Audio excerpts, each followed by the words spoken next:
আপনারা আমাকে যে দায়িত্ব দিয়েছেন, দোয়া করবেন আমি যেন এই দায়িত্ব সততা, নিষ্ঠা ও সম্মানের সহিত পালন করতে পারি।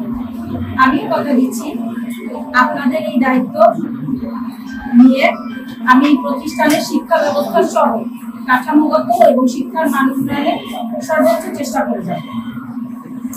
আপনাদের সহযোগিতায় নিয়ে এই প্রতিষ্ঠানকে নতুন উদ্যমে সাজানো, যাতে এই প্রতিষ্ঠান এই উপজেলার সহ বাগেরহাট জেলার অন্যতম সেরা শিক্ষা প্রতিষ্ঠানগুলোর একটি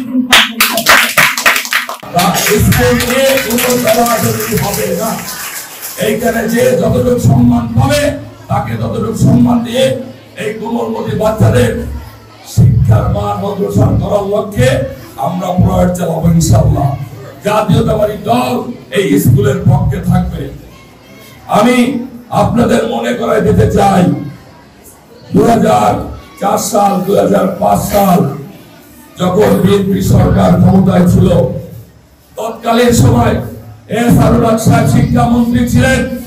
আমাদের দেশ নেত্রী বেগম খালেদা জিয়ার নির্দেশে একটি অবকাঠামো 48 অনুষ্ঠিত হয়েছিল যে অবশ্যই মেয়েদের 1 পর্যন্ত ফ্রি এবং অবৈতনিক ভাতা দিতে হবে। এটা কিন্তু আমাদের দেশ নেত্রী বেগম খালেদা জিয়া করেছিল, ঠিক কিনা?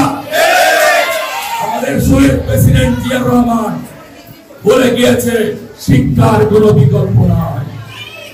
যদি একজন মানুষ সুশিক্ষিত হয় তাহলে এই দেশ সুশিক্ষিত হবে। একজন মা যদি শিক্ষিত হয়, একটা জাতি সুশিক্ষিত হবে। এবং এই জাতি যদি সুশিক্ষিত হয়, ইনশাআল্লাহ আমরা সাফল্যের দ্বারে পৌঁছাবো ইনশাআল্লাহ।